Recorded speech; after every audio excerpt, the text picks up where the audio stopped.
జై శ్రీరాధే. గోవుల్ని మేపుకొని సాయం సమయాన గోపబాలురతో కలిసి బృందావనంలోనికి ప్రవేశిస్తున్న కృష్ణయ్య అందచందాలని శ్రీమద్ భాగవతములో వ్యాసుల వారు ఎంత అద్భుతంగా వర్ణించారంటే అది వింటుంటే ఆ కృష్ణయ్య మనకెదురుగా ఉన్నట్లే హృదయం అంత ఆనందానుభూతితో పరవశమవుతుంది. ఇప్పుడు ఆ ఆనందానుభూతిలో మనం కూడా పాలు పంచుకుందాం.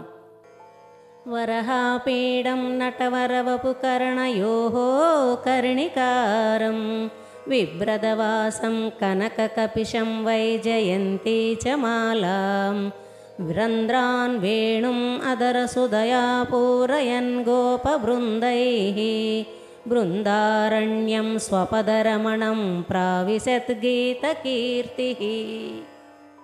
అంటే పసుపు పచ్చని పట్టు పీతాంబరాలను ధరించారా కన్నయ్య. అలాగే భుజాల దాకా ముంగురులు తిరిగి ఉన్న నల్లని వెంట్రుకలతో ఉన్న శిరముపై నెమలి పింఛంతో కూడిన కిరీటం ధరించారు. సాధారణంగానే నెమలి పింఛం ఎంతో అందంగా ఉంటుంది. ఇక దాన్ని కృష్ణయ్య ధరించేసరికి అది ఇంకా ఎంతో అందంగా ఉంది. అలాగే కృష్ణయ్య కర్ణకుండలాలు ధరించారు. అలా నడుస్తూ కదులుతూ వెళ్తుంటే ఆ కర్ణకుండలాల నుంచి జుమ్మని నాదం వస్తుంది, ఝుంకారనాదం. అలాగే మెడలో వైజయంతిమాల, అది ఎప్పుడు కూడా వాడనటువంటిది. ఆ వైజయంతిమాల సుగంధాన్ని వెదజల్లుతుంది.